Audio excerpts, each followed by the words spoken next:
개장 전 꼭 확인해야 할 이슈앤 전략으로 정리해보겠습니다. 화요일 세 분과 함께 해볼게요. LNS홀딩스 김선용 대표, 타키오뉴스 조호진 대표와 한국경제TV 조현 기자 수고해 주시겠습니다. 어서 오세요. 자, 오늘 이 시간은 환율 이야기로 한번 출발해 보겠습니다. 밤사이에도 달러 인덱스가 105 수준에서 크게 움직이지 않았죠. 전거래일 공매도 금지에 국내 증시가 급등하면서 원달러 환율도 석 달 만에 1,300원 아래로 떨어졌습니다. 이렇게 3거래일 연속 하락하고 있는 원달러 환율, 추가 하락 가능성 조호진 대표님은 크다고 보십니까?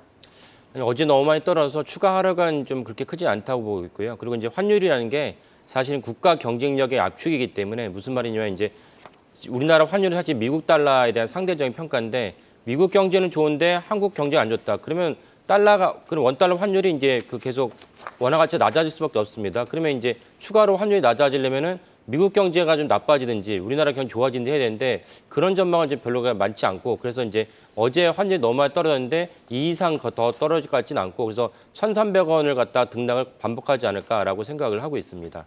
어제 환율에서 한 가지 말씀드리고 싶은 거는 환율의 낙폭이 한 3월 달 이후로 가장 또 컸다는 것입니다. 그만큼 어제 충격이 컸는데요. 거기에 두 가지 요소가 있었습니다. 하나는 무엇이냐면은 미국의 이제 페드가 더 이상 금리를 올리지 않을 것 같다. 그러니까 금리를 올리면 이제 강달러가 가는 건데 금리를 올리지 않을 것 같다는 인식이 있었고 그 다음에 우리가 모두 어제 주재하다시피 일요일 날 이제 부랴부랴 이제 갑자기 금융 당국에서 공매도를 갖다 금지하겠다. 심지어 보통 제 기억에는 공매도 금지를 종종 했었는데 한 3개월 정도 그렇게 공매도 금지했었는데 어제 같은 경우는 이제 일요일 날 같은 경우는 발표를 할 때 지금 우리가 이제 2개월이 올해 23년 남았는데 내년 상반기 그러면 한 8개월 정도 공매도를 금지하는 것입니다. 지금 상당히 길게 금지했기 때문에 여기에 대한 두 가지가 같이 시너지 효과를 가지면서 어저께 환율이 엄청나게 떨어졌습니다. 그 효과 때문에 떨어진 건 1,300 미만 떨어졌기 때문에 추가로 더 떨어지긴 좀 어렵지 않나라고 생각을 하고 있습니다. 네, 환율도 안정세를 찾고 있고요. 또 주춤했던 IPO 기업 공개 시장 훈풍이 불 수 있다는 기대도 되살아나고 있습니다. 우리 한국경제TV의 조현 기자, 올해 IPO 시장의 마지막 조단위급 대여 에코프로 머티리얼즈 좀 아까 이제 우리 이슈 레이더 시간에 얘기를 했습니다만 지난주에도 우리 조 기자랑 얘기를 나눴었죠. 시장 상황이 급변하지 않았습니까? 청약은 맞습니다. 오늘이 아니고 내일이죠. 그렇습니다. 오늘 청약은 수요일 그러니까 8일과 9일 이틀 동안 진행이 되고요. 오늘 발표되는 것은 지난주 진행됐던 수요 예측 결과입니다. 최종 경쟁률과 확정 공모가가 발표되는데 오후 4시에서 5시경에 발표될 것으로 예상이 되고 있습니다. 에코프로 머티리얼즈 상장을 아마 많은 분들이 기다리셨을 겁니다. 에코프로 그룹주 중에 첫 유가증권 시장 상장사이기도 하고요. 하지만 이제 당초의 기대만큼 수요 예측 결과 자체는 좋지 않다 이런 분위기가 나오고 있습니다. 금융투자업계에 따르면 이번 수요 예측에서 일부 대형 기관들이 불참했다는 소식이 전해졌고요. 또 상당수 기관이 희망밴드를 밑도는 공모가를 베팅한 것으로 파악이 좀 됐습니다. 최근 2차 전지주들이 계속 사실 고전을 면치 못하고 있지 않았습니까? 실적도 실제로 좀 둔화되는 모습들을 나타냈고요. 여기에 글로벌 전기차 판매 성장세가 좀 둔화되는 모습을 보이면서 2차 전지주들이 연일 하락세를 나타내던 분위기 그리고 아까 된 투신들이 에코프로 머티리얼즈 수요 예측에도 영향을 미친 것이죠. 하지만 시장이 공매도 중지로 반전이 되지 않았습니까? 그래서 전날 에코프로와 에코프로비 상한가를 기록했고 에코프로 HN도 28.7% 강세, 그러니까 상한가에 가까운 강세를 나타낸 만큼 시장에서는 에코프로 머티리얼즈 역시 이번 수요 예측 부진을 일반 공모 청약에서 흥행을 뒤집는 결과가 나올 수 있다 이렇게 보고 있습니다. 이래서 인생은 타이밍인가 봅니다. 타이밍이 참 중요해 보이는데 에코프로 머티리얼즈 입장에서는 호재임에 분명한 것 같거든요. 올해 최대 규모 IPO에 지금 도전하지 않습니까? 예상되는 시총은 어느 정도입니까? 당초 공모가 기준으로 예상됐던 시총은 3조 원을 도전하고 있었습니다. 희망 공모가를 보면 밴드가 36,200원에서 44,000원인데요. 이것을 기준으로는 예상 시총이 2조 5,700억 원에서 3조 1,300억 원 정도 정도입니다.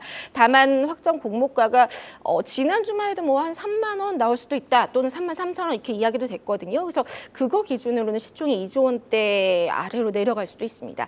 그런데 이전 두산 로보틱스의 경우를 보면은 공모가 기준 시총이 1조 6,853억 원이었는데요. 상장 첫날 97.7% 상승하면서 시총도 3조 3천억 원대로 2배 늘어났었습니다. 단숨에 로봇 대장주 자리를 꿰찼었죠. 그래서 에코프로 머터리얼즈 공모의 좀 특징을 보자면 1,447만 6천 주 전량을 신주로 발행한다는 점입니다. 그러니까 신주 발행 자금은 회사로 유입돼서 신규 투자를 하겠다 이런 취지로 읽혀지죠. 네. 그리고 또 최근 기자간담회도 가봤는데 회사 측은 이번 공모 자금을 내년 1월에 착공하는 4공장에 투입할 것이다 이렇게 밝혔습니다. 이것뿐만 아니라 기술력과 생산 능력 확대 그리고 수익 경로 다변화 등 중장기 경영 계획을 밝혔고요.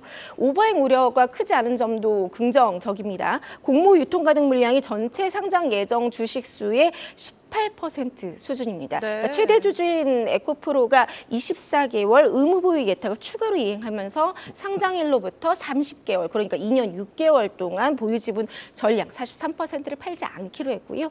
기존 재무적 투자자 FI들도 6개월 이상 팔지 않겠다 이렇게 약속을 했습니다.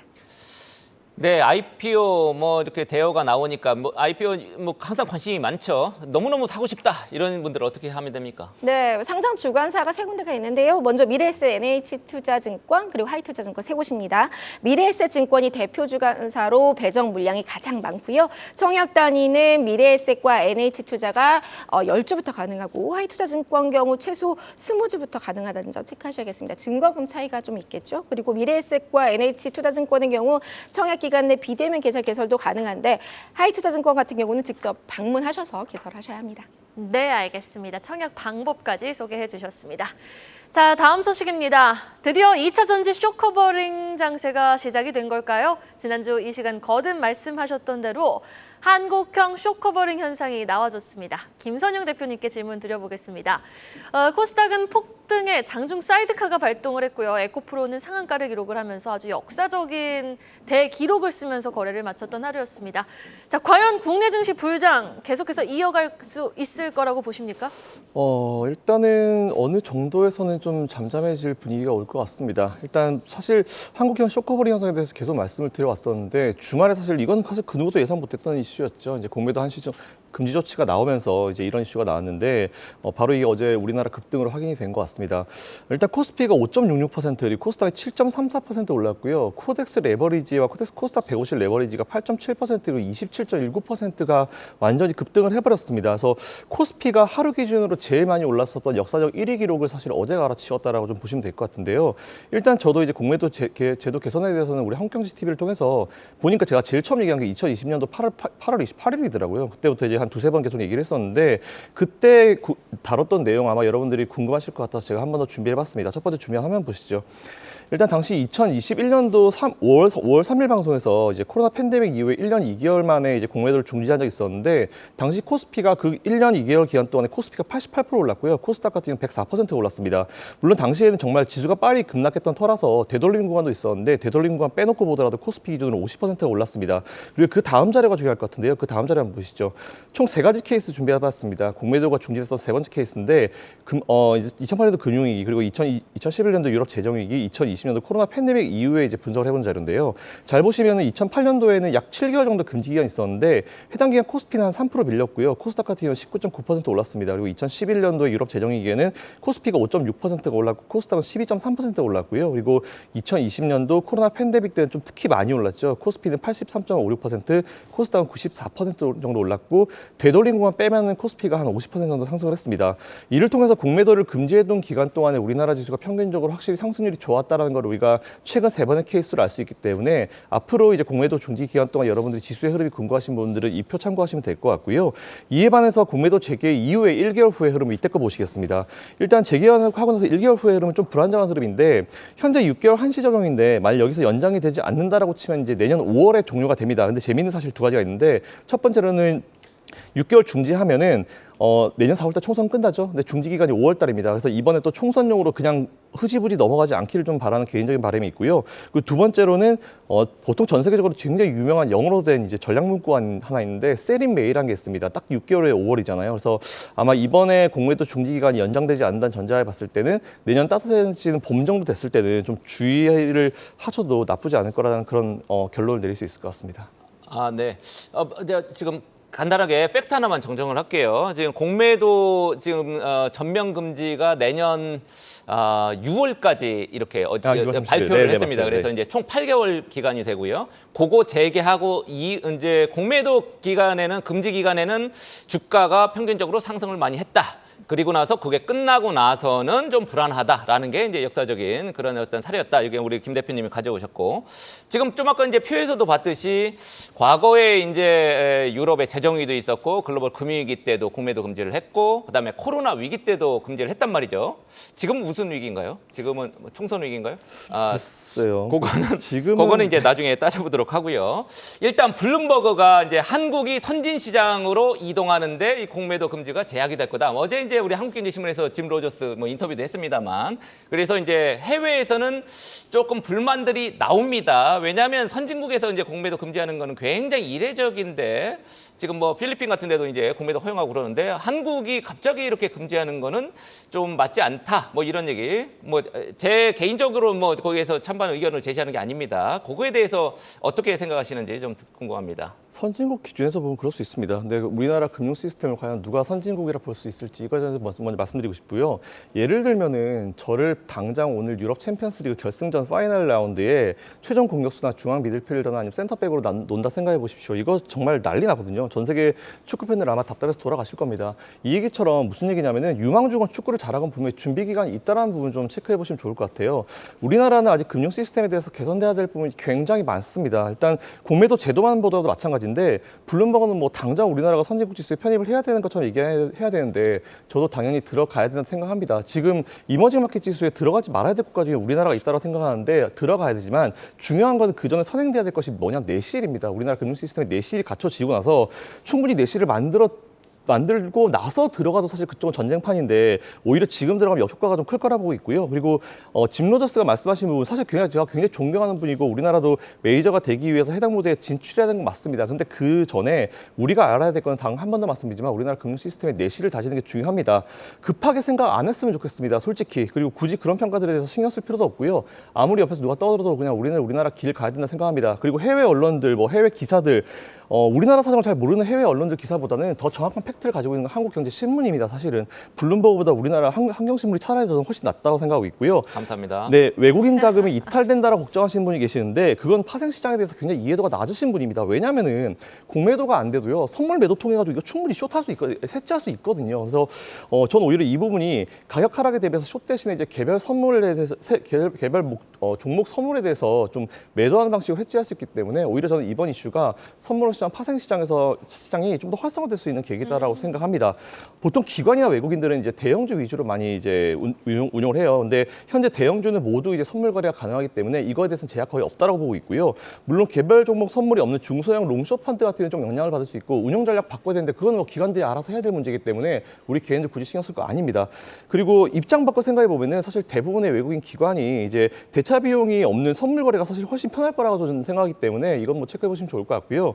물론 기관 내규에 따라서 뭐 거래 위축이 될 수 있는데 그건 그 기관 사정입니다. 우리가 신경 쓸 거 아니고요. 그리고 마지막으로 2차 전지 등 어제 이제 숏 커버링 수혜를 본 거 분명히 맞다라고 말씀드리고, 제가 2차 전지에 대해서 굉장히 좋은 뷰를 계속 내려가도 저는 좋은 뷰를 계속 제시해드렸던 거 여러분 잘 아실 거예요. 그런 상황에서 말씀을 드리는데 어저께는 우리가 분명히 좀 신중하게 생각을 해봐야 됩니다. 너무 과합니다. 그래서 저는 어제 누가 저한테 2차 전지 지금 매수해도 될까요? 라고 물어보면 저는 일단 있으라고 했거든요. 왜냐하면 이제 수급적인 부분이 개선이 된 건데 불과 일주일 전만 하더라도 이제 중국의 저가 공세나 뭐 LFP나 아니면 리튬 가격 하락 같은 거 이런 이슈 때문에 사실 많이 밀렸는데 사실 그 며칠 사이에 업황에 대해서 바뀐 부분이 전혀 없습니다. 물론 수급이 중요한 건 맞긴 맞는데 2차 전지 업종 실적을 턴어라운드 할 만한 어떤 그런 업황 부분이 변화가 전혀 없기 때문에 이 부분 체크해 보시면 좋을 것 같고요. 하지만 2차 전지 업종에 대해서 계속 긍정적인 뷰를 제시해드리겠다라는 의견 드리겠습니다. 네, 알겠습니다. 이어서 오늘 장에 영향을 줄 수 있는 리포트와 공시까지 체크해보고 오시죠. 정준혜 캐스터 불러봅니다. 오늘 아침에 나온 리포트들 정리해드리는 가장 빠른 리포트앤 공시 시간입니다. 먼저 목표가가 상향 조정된 종목부터 확인해 보시죠. SK이노베이션인데요. 정제 마진과 유가 상승에 힘입어 3분기 영업이익이 컨센서스를 상회했다면서 한국투자증권은 목표가를 24만 원으로 상향 조정했습니다. 그리고 주성엔지니어링은 국내외 반도체 수주가 증가했는데요. 4분기부터는 실적 개선이 전망된다면서 BNK투자증권은 목표가를 3만 8천 원으로 상향 조정했습니다. 네, 반대로 하향 조정된 종목도 살펴보시죠. KB증권은 키움증권에 대해서 4분기 비용 부담이 증가할 것으로 예상된다면서 목표가는 11만 8천 원으로 내려잡았습니다. 네, 계속해서 투자에 참고할 만한 공시도 체크해 보시죠. 솔로엠인데요. 어제 솔로엠이 3분기 어닝 서프라이즈를 발표했죠. 3분기 매출은 5,300억 원으로 전년 동기 대비 13% 증가했고요. 영업이익은 450억 원으로 전년 동기 대비 88% 늘었다고 합니다. SK케미칼도 살펴보도록 하겠습니다. 3분기 매출은 5,800억 원으로 전년 동기 대비 34% 증가했고요. 또 영업이익은 830억 원으로 전년 동기 대비 67% 증가했습니다. 이 점 참고하셔서 오늘도 현명한 투자하시길 바라겠고요. 지금까지 가장 빠른 리포트앤 공시 전해드렸습니다. SK이노베이션에 대한 목표가 상향 조정 리포트가 나왔네요. 이렇게 가장 빠른 리포트와 공시도 확인해봤고요. 이어서 전날 7만 전자 회복에 성공한 삼성전자 소식으로 이어가 보도록 하겠습니다. 삼성이 이미지 센서 업계 1위 소니 추격에 나선 모습인데요. 삼성전자 2년 만에 제작한 이미지 센서 신작을 구글의 차기 스마트폰에 탑재할 예정이라고요. 김선영 대표님. 네, 맞습니다. 삼성전자가 2년 만에 5천만 화소급의 이제 이미지 센서 이제 신작을 내놨는데요. 일단 업계 1위인 소니를 좀 빨리 따라가야 되는 시점인 것 같습니다. 사실 잘 아시는 대로 지금 있는 시스템 같은 경우는 이제 갤럭시 S 시리즈에 되게 많이 들어가요. 그래서 일단 이 이슈는 당장 오늘 주가에 영향을 미치는 이슈가 아니기 때문에 좀 짧게 마무리하겠는데 어쨌든 오늘 2030년까지 시스템 반도체 1위를 목표로 잡고 있는 만큼 앞으로 소니와의 관계 좀 많이 좀 지켜보실 필요가 있을 것 같고요. 경쟁구도 지켜보시면서 모니터링 쭉 해보시면 될 것 같습니다. 네, 이어서 공매도 금지에 이어서 웃은 또 다른 섹터 짚어보겠습니다. 시장이 지금 워낙 좋다 보니까 증권주도 강세를 보였던 것 같은데요. 우리 조영 기자, 네. 어제 장마감 이후에 요즘 말도 많고 탈도 많은 키움증권 실적이 드디어 나왔습니다. 맞습니다. 3분기 영업이익이 전년 대비 50% 넘게 뛰었죠. 영풍재지 미수금 아직 반영이 안 된 거죠? 그렇습니다. 영풍재지 미수금은 올해 4분기 실적에 반영이 될 예정입니다. 현재까지 반대 매매로 610억 원을 회수했고요. 4,333억 원의 미수금이 남아있다. 어제 이렇게 밝혔는데요. 이번 손실액은 4분기 실적에 반영될 것으로 보입니다. 키움증권 어제 올 3분기 매출은 2조 1,008억 원, 영업이익은 2,719억 원으로 잠정 집계됐다고 공시했습니다. 지난해 대비 매출은 21.4% 감소한 반면 영업이익은 51.7% 늘어난 수치입니다. 당기순이익도 64.4% 증가를 했고요. 보시면 위탁매매 수수료가 13%, 그리고 이자 손익이 31%, 주식 수수료 수익이 또 35.7% 늘어났습니다.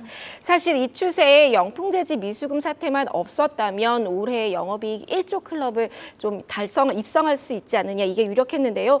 남아있는 미수금 중 상당수 규모가 좀 주가 조작 세력의 것으로 보여지고 있어서 4분기 손실은 불가피해 보입니다.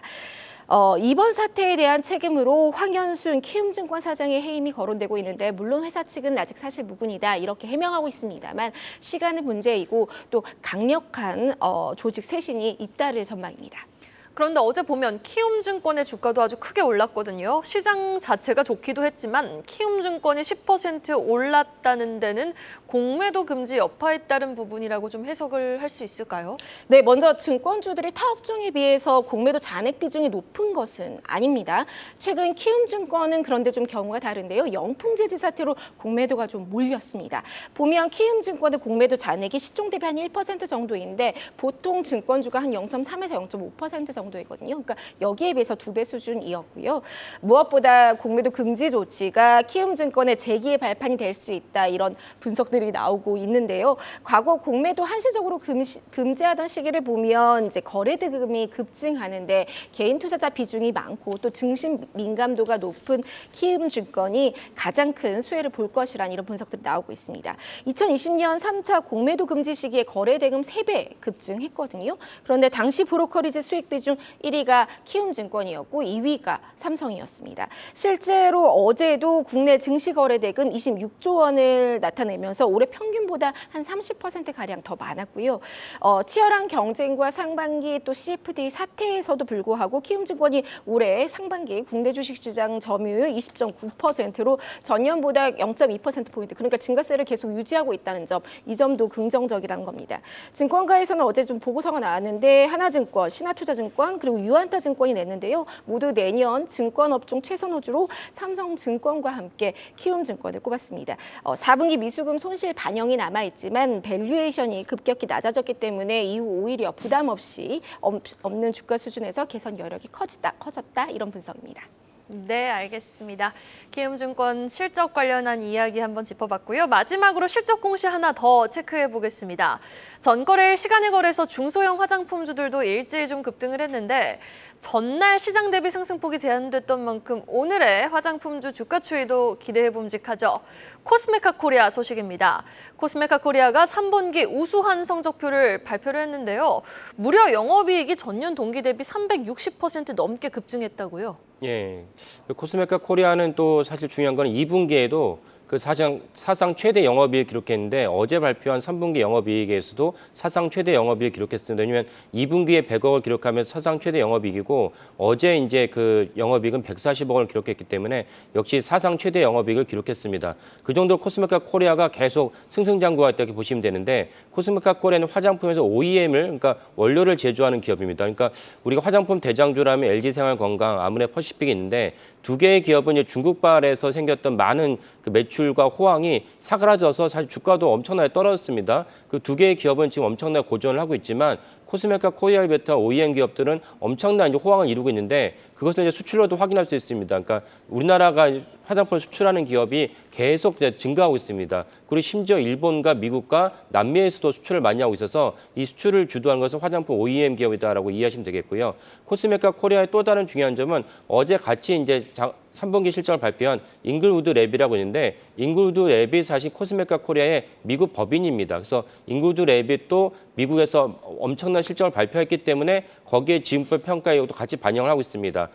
코스메카 코리아가 잉글우드 랩의 지분을 40% 갖고 있는데요. 그것에 대해 영세적으로 이제 코스메카 코리아에 대한 주가도 계속 올라갈 것이라 보고 있고요. 그리고 아까 제가 말씀드린 대로 화장품에서 LG생활건강과 아모레퍼시픽 고전업과 무관하게 OEM은 되게 잘 되고 있다는 점을 인지하시면 좋을 것 같습니다. 그래서 코스메카 코리아는 4분기 내년에도 좋을 것인데 가장 저번에 깔린 이렇게 가장 좋은 별로 품질이죠. 근데 사실은 우리나라 이제 K컬처라고 말할 수 있는 뭐 BTS라든지 그다음에 드라마라든지 이런 것이 다 호황을 이루면서 화장품도 호조를 이루고 있는 배경이 되고 있다는 것도 동시에 보시면 좋을 것 같습니다.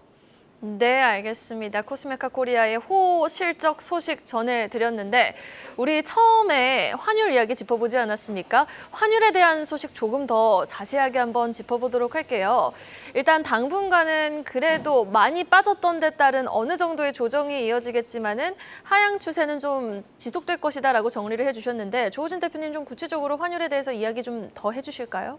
이제 하향으로 말씀드린 게 아니고 1,300원을 중심에서 왔다 갔다 등락을 할 것이다라는 거 말씀을 드린 거고요. 쪽에서요? 예. 네. 그리고 이제 그 제가 추가로 말씀드릴 부분은 어저께 외국인이 코스피에서만 7,042원을 순매수했습니다. 그것이 이제 우리가 다 지수로 이제 확인된 것인데 중요한 점 무엇이냐면 외국인들이 그 페드가 더 이상 금리를 오르지 않을 것이라는 그런 긍정적인 미국도 지금 오늘까지 해서 계속 그 미국 주식 올라가지 않았습니까? 그런 것이 크고 그다음에 또 하나 이제 그 강세장을 이끌었던 중요한 점이 무엇이냐면 우리나라가 있는 그 양도소득세라고 있습니다. 뭐 다 아시니까 제가 길게 설명 안 드리겠는데 양도소득세를 갖다가 20억 원으로 검토한다는 이제 그 기사가 있습니다. 그러니까 그런 것들이 사실 우리나라 주식시장을 갖다가 외국인들이 긍정적으로 보면서 어저께 7,042억 원이라는 순매수를 기록했다. 그것이 사실 어저께 환율의 낙폭을 최대로 이제 끌어올린 것에 대한 배경이 되는데 환율 자체만 보면 제가 서두에 말씀드렸지만 환율은 결국 국가 경쟁력의 압축이다. 그러면 우리나라가 GDP가 올라갈 것이냐라고 본다면은 그렇지 않다는 전망이 되게 강하거든요. 그래서 사실은 이제 오히려 환율에 대해서는 원달러 환율이 상승할 가능성이 높은데 사실은 어제 그 여러 가지 겹치면서 1,300 미만을 내밀었다. 이런 것을 갖다가 동시에 보시면 좋을 것 같습니다. 네. 저도 이제 몇 달 전에 이제 미국에서 올 때 중고차 팔아가지고 그거 달러 아직도 갖고 있는데 팔 걸 그랬습니다. 지금 이미 좀 늦은 것 같죠. 지금 우리 될것 같아요. 네. 지금 우리 이제 중소기업도 그렇고 많은 분들이 또 원엔 환율에도 관심이 많거든요. 지금 100엔당 어제 867원 이렇게까지 떨어졌어요. 그래서 네. 100엔당 이제 900원대 매수한 분들이 꽤 많다고 이렇게 들었는데 원엔 환율에 대해서는 어떻게 전망을 하십니까? 그러니까 결국 엔화도 사실은 그 우에다 총재가 어제도 발표를 했지만은 계속 양적 완화를 갖다가 지지하겠다는 발언을 했어요. 그러니까 일본은 또 상황이 다른 게 인플레이션이 아니고 디플레이션을 계속 걱정하는 국가이기 때문에 계속 양적 완화를 갖다가 추진할 수밖에 없다. 그러니까 이걸 사실은 어떻게 보면 이제 국가 간의 무역 분쟁으로 삼을 수 있지만은 거기까지 가지 않거든요, 미국에서. 그거는 뭐 물밑에서 협상이 됐던 것 같고 그렇다면은 사실은 여전히 엔화는 약세는 이제 우리가 계속 유지될 것이다라고 전망을 하고 있고 그다음에 환율에서 위안화를 또 봐야 되는 이유가 무엇이냐면 제가 예전에 한번 말씀드린 적이 있는데 외국에서 시장은 우리나라를 갖다가 중국의 편입된 시장을 봅니다. 왜냐하면 한때는 우리나라 경제 비중에서 중국과 차지하는 비중이 40%가 됐기 때문에 위안화가 약세가 된다면 우리도 같이 약세가 될 수밖에 없는 구조인데 그렇다면 사실 중국 경제가 그 강달러인데 강위안으로 가는 것은 아니라는 걸 우리가 다 알고 있습니다. 그래서 우리가 사실 원화 약세로 갈 수밖에 없는 구조다라는 것도 더불어서 보시면 좋을 것 같습니다.